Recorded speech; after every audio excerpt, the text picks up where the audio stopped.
Hare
Hey, zanin hi nizana khanin ikai huay don o mintia o kative top maya ka rok nge ka om lam kha kalau ngai tu amya lawa ka khu bor thina tun hunatan hian ka man tlak lo khop maya ma seng po ni se min sethiam don nia kalau enge model ni pon mo ti chuan hey zanin hi hun sang sang atang te mi khwal helai hun trong china in hon ngai poimo a local song song te kha in zawa in lali suam hingin chibei kabuk sewa in nena iso krista hingin lom thu ka soimo molani ti kha min riat sak don nia pathian thu sharing ngai thateng nu he tilaya hen hei jiak ko maya hei hi kan sharing e mathaya bung somni le pakhat chang somli le pathumatang hian ngai thlang u chumia wang chuan pathian ram chu in hne na talak sak ani anga ara chuatur nam hne na pek ani ang ti ka hril a cheu atia kan pathian thu chiar kan ngai thak lalpan kan nona tharavin malmin som sakro se hei thu toite han zep lokanga naktuk mai khi hun man tur khania zanin hi hetia a program ran pa om lovakanin kei ruai jana a top zan ang deuh ania a free khop maya hemi hun kan man chunga hian pathianin remati chuan a rem ti angin kan mang mayanga zaya tul point kan zayanga thu soya ngai thla ka tul point kan ngai thla anga tu tan point khalam kha ain hongani ti kha riaila tha in karinga tu ma in tharung lovin kan ron pan na te po ain ang lo nuaya chuwang chuan engemo soidu deuh lai te kan lo nei thea ain hong ve khani ti kha ma sa in kan soidua fa in chong tryang ule hallelujah lalpa kan pathian ro pui chung nong ber zaina riani khowai na te fakta kinilan tera kan lo me mani lom thu hei zan ina hian palai te thlen kim zan ti ania tun tum bo ruak khi thil atam hle maya mi tam tak tena kan dai ngai lo khovela po la ngai lo ania zora ma po hian a om ngain ka shebok lawa in thlan ni kher kher ni sari ni in thlan ni kher kher te nam ordination ra chuak tur nam ordination lo tlan kher kher te thili atam em mai ni zera hianin chung lam chu ron soi vak katum lo ma se lalpan min kai shuai dan ang zel ni sela izena hian ka ron din na chan pakhat chu puan tur hi atamani zanin chu apuan tura zongin karon dinga kan han ziak chuak nge la ka thei hil then ka lau sia kan han ziak chuak ve nge ya ka puang ka zuk puang kim theyang em ka shelo hei zan ina puan tul ka tia a thu pui te chu kan vua ve a chu zan in a ka thu pui tura ne ya a san pain thu pui san ka nei lem lo zan ina puan tul la kha ani deu top mai ka thu pui chu hei ahun taka tran tur ti te ne ya pathian thu hi pathian hi ahuna hian atlai ngai lo ne mishing te chuanin tlai angin kan ngai thina ma selal hun bi chiar kan hriat thiam thin lo wangin pathian hun bi chiar kan hriat thiam lo fo wangin tlai angin kan lo ngai ve mai thin boka chu wang chuan nak tu ka po hian tu ma tlai lo tur ani dar som pakhat tran ania program kha ekan chairman kuta hian a oma program sheet la nei lo khat chuanin kan chairman hnen atang hian alak mai thei tura ka ngaya henak tu boruak te ke mani nuna aron tlan ve a kan hriat theu angin he boruak hi mimal subject ani lo ni ti hi ka soinon le mol du ne zen hian lalrem ruat pui hi akal tlang na ni akal tlang na ania wangin lalrem ruat pui ta ti na ni lawa lalrem ruat pui chu akal tlang na mai ani chu wang chuanin mimal subject anganga ya he boruak hi kan kila emo trong trai in hon satlia anganga ya he boruak hi kan kil emo pol chuak hun man satlia angangai ve a he boruak hi kan kil emo ani chuanin kan kil swal don ti ka kapuang non le mol du ni achan chu tun huna hian keini na kan tum ani lawa lal zok hian alo tum ema adu firna ron tlan ani keini unau inkara po hianin lalpan hetian subject pakhata minnor tom chung po hian uile kel thun pol angkan ni changi atam mai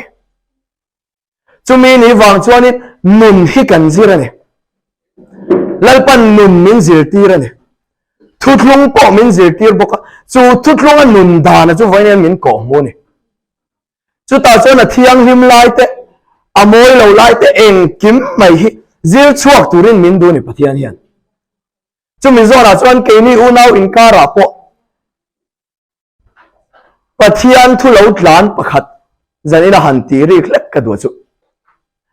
pathian thu thlen na te ma pathian te ti hi aron tlan ani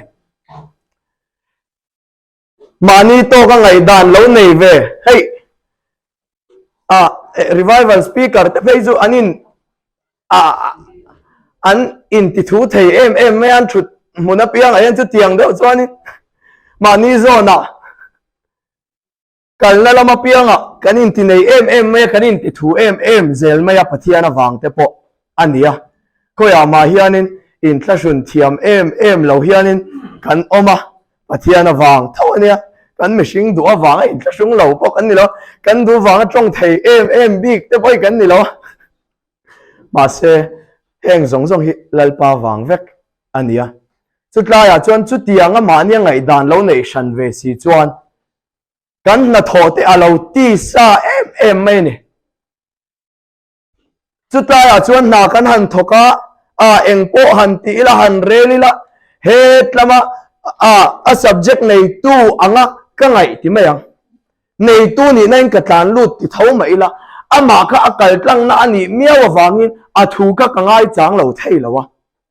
chutlaya chuan a thu ngai chang lo thei lo chung si khanin kan hial thina ni kan ti tiang kan hial thina enge moni leka kanin ni ala rot fiar dana ni mo tron dana ni mo eng kim ma ya hianin tha ti dani ka lo nga ve thin khop ma ya chu milaya pathian thu ron tlan chu na china pathian thu khani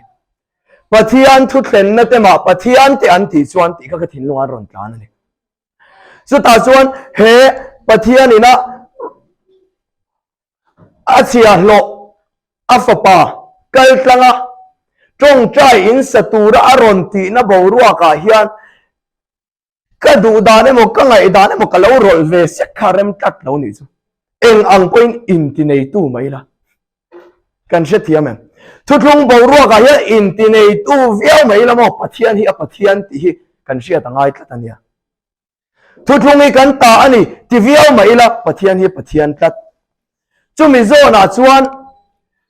ama nun borua ka lo tlat ang akko yang gi la zom tur ka ni lai kha ni ruat puya kha ka pathian zo lo ni kan ti tol lang e pathian angin ka clear thiam lawa tun ma in ke ma ni borua ka kanin zui ve a lalpan ka tong sualen chu min lo ngai dam se la ni ela li suwa zui chu ani atong ka ma chu ma se machine na tlang a chu ten kal ho kan ni atong tamber na na chu thu berangin kan lo langa chung te ani awang chuanin ma ni to ka ngai dan le du dan te nei ve ang hial khopin kalo oma wang kan he subject a ko intinei tu taksi in thu a kha ka rol nem em mai ni chu ma se chumi pathian thu ron tla na chumo pathian thu thlen na te ma pathian te ti khani tlat chu wang chuanin he tlaya akal tlang na akha ka ngai poi mo lo thei lo pathian number a lalpan ka ta na min ron da sakani ti ka sia kha lalpan mi zir lai ta na min pek aron ni ta ni chu chu ka pas mai chuang lo aron thlen tu te jong kan tum khopa han soi thui deuh chuan kanin mol pho ni don sia la soi thui kher lawanga ma se chu zir lai chu lalpan min lo pe lo ni rang zir lai tam kan dai ngai lo kong lalpan min shuai ni chung zo na chung voin nia po hian tul huna po hian kan dai ngai lo kan siat ngai lo ko lalpan min shuai tak meu thil tharani hei hi thil siam tharani chu thil thar lo tla le lo langa chu kan nu na ni tin kan chiara ba na mi kha a lui fat mai ni chu ta ya chon voin ni borua ka po hian he borua hi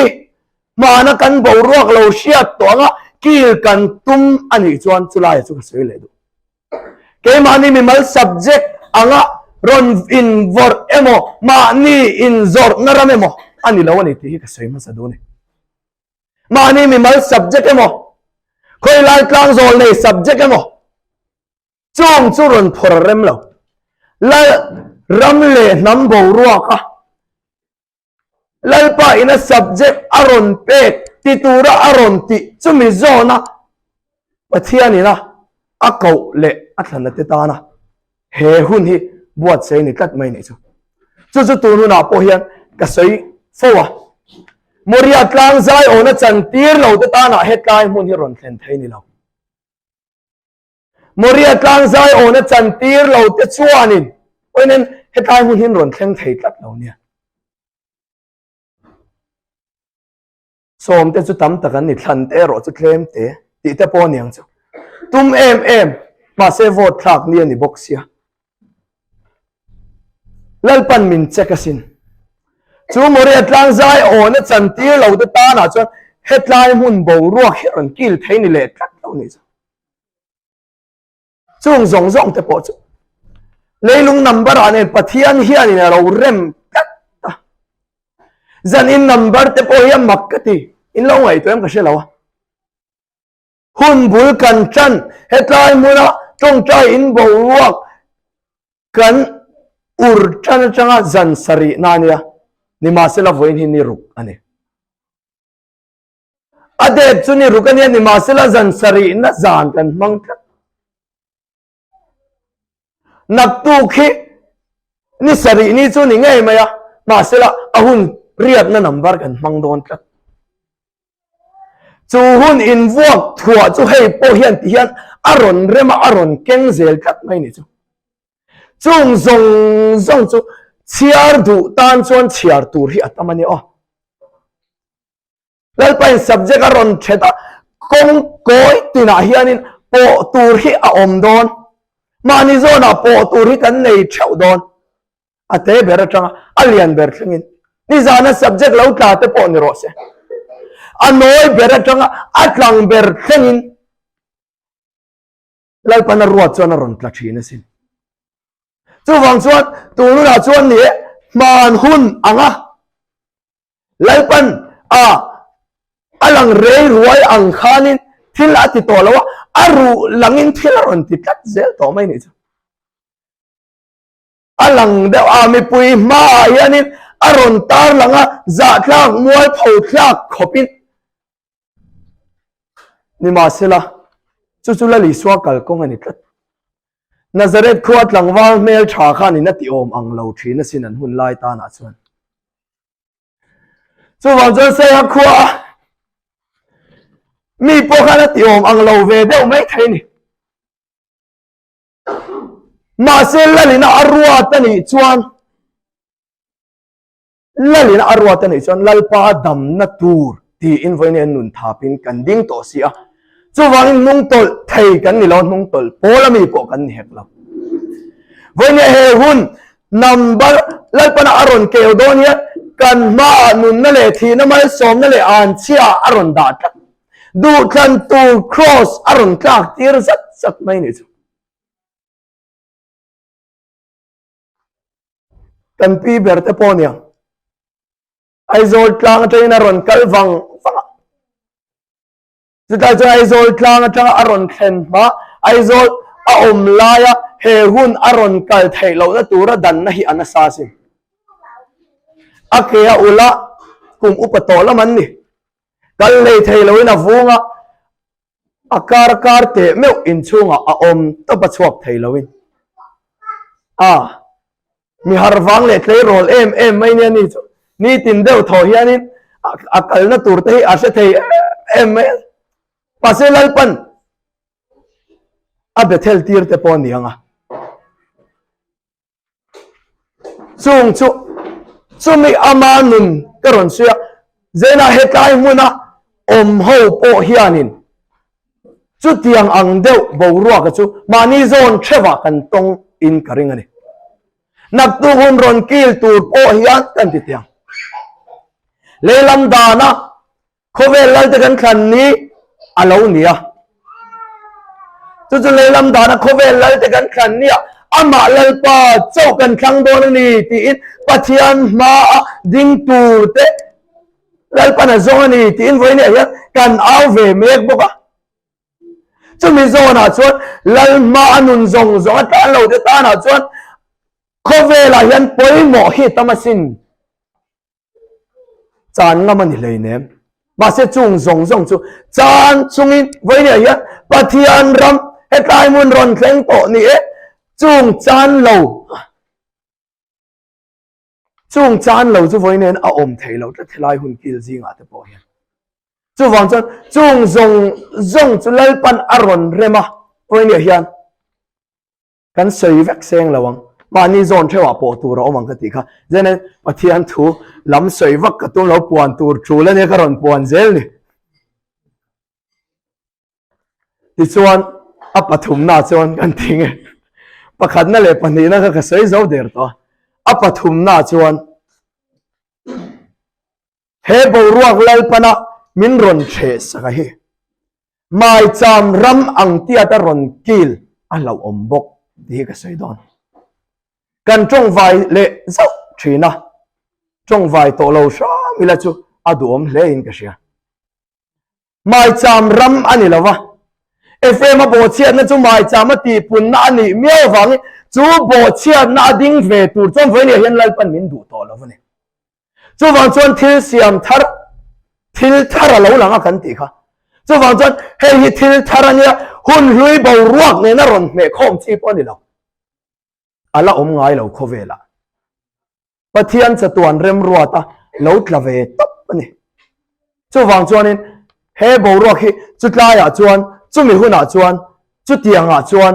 kan lo khel to han ti te chiam chi po ni lo aron tlak dan bo ruak hi he tiang hi ala om ngai lo zorama khovela ala om ngai lo chu chu ni top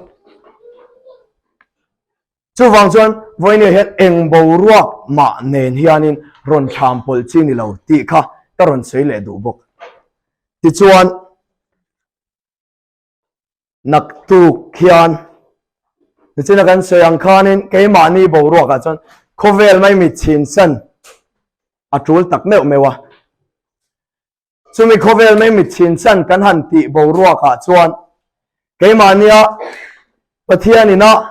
min ko mu dana chuan kan phone te le eng kim mai kharon ken a thiang don lo ani in ron keng ani poin kan khon don ani kan khonanga khovel hi mai mit a kan mai mit chin san tak meu mewang lal chau kan enang lal chau kan thlang don alom ama chau kan enang chu thi na po lawam ro se kan mai mit chin sanang lungai na po lo to ro se le lama kan mai mit chin sanang hetlai hun kil tura kan rod in petarau ro chu wang chon nak tu ga po hian hetlai hun kil tura ron kalate chuanin phone ron keng lo sham turin kanin nge na ni kan ron keng ani chuan kanin khon don kan thi ka kanin khon sak dona hun man chung zong kol arem don lo ni chu mai pia lama chuan keima ania kan taksa a in bel moi nai tam tak a oma chunga chuan tlereu te po kan lo in bel thina chunga te po chu nak tu khuna hian arem don lo ni kan da kian vek angai don ani kan da kiang vek anga tlereu thi ani emo bengbe ani emo chung po chu lo chung tiang in bel chunga local kan omai chon chung po chu kan khon don ani kan in phel tir don ani tiang chuan in nak tu khuna hi kil dan tur bo ro ka ke ma nia ti chuan ron tlan tlata chu ta chuan in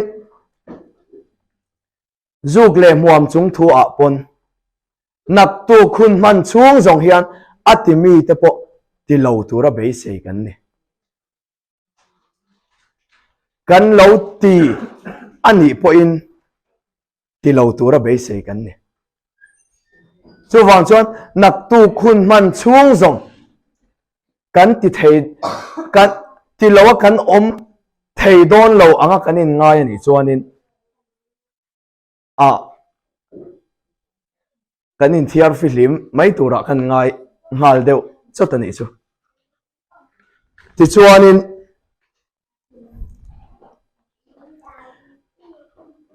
heizan ina nakina rod puina ron rod le ngein karinga satlama tong trai tur ania kan ria thewangin satlai tong trai na ina po son zug le muam ken lu athiang lawa phone po ken lu arem chang lawa ken lut pal kha kan ngai dam thei lo lamani lawa ma se ken lu lo tur ani phei khok kan phel boka chu chu kan ria tlan vek to ania ti chuanin zan in chu zan danga kan ti lo dan ang deuin siak thi nale siak anem nge na akha nei a thul ve tlata wangin zan in chu kan zawain siakin siak kan kenganga kan tong trai anga so tong trai in hlan nale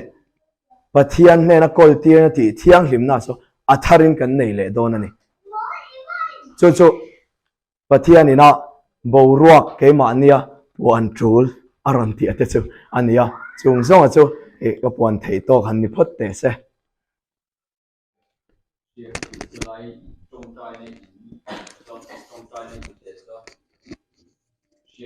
helai kal zongin chiek pathian tan den isu krista le alal ram tan chi thei tu zong khan lan chiang him na neya pathian lu dan le pathian ina alom ang taka so lai huna tharau mi te po ni se thung mi te po ni se sentel po in ni se sentel po Israel eng ang mi po ina pathian le isu krista ina akong na an kal theina tura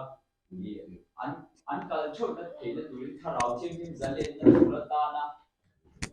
hậu lộ na không với dàn cho nè ngay à tu siap kal tăng ni mo za với dàn hi dàn a dàn sari na với dàn hi a dàn sari na khania chuan i siak kal tanga siak chi kal tanga i khatia pachian ta na ho na kha kan zawai nei la chuan khami pindan với dàn chu ti hianin i cái mà cái thìn lung phê cả bát chia nên miễn gì sắc vết ta kami pindan chung à khan pindan pas nghe pindan chung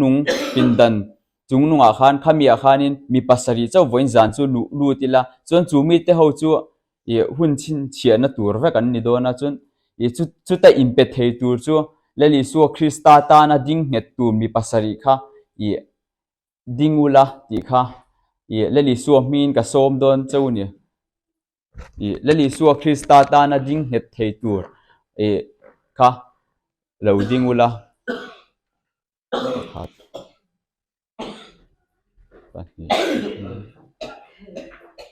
ali panga paru pakhatalangai pasari ti khan i khang mi te khan i pindan chung ril a khan kan lu tanga i mi pui ai o in leli su Krista ta na din na kha in ne yanga leli su Krista ta na i kha pindan kha i thu thung kal kong tak taka min shuai lu tu tan tharau chiang him zalen na tan i ting lo viau ni mai la leli su Krista ai o in kan lo ding ta sa sa chu ti khan i hla nang u chon mi pui po in ke ni ho po in ti khan a thei in kan lut kho manga siak kha kan in pe thawanga kan in kan puta chon bang emo a thei chuat po ni se kan khoyanga chon pat leli su Krista le a tharau chiang him a zalen na tan mo kan hlan tho don nia ti kha i kilam panga hun kan man dan tu ni sela chon thingpui kha i in nga khom loila solaya khan thingpui kha a local ma sa khan helam pang han lo in se chuti chuanin i uma huma khan kan hun kha min chuai sak le box sema chuti chuanin kan hun kan mang don nia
Thank you.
Suan mi santam so kam che ram te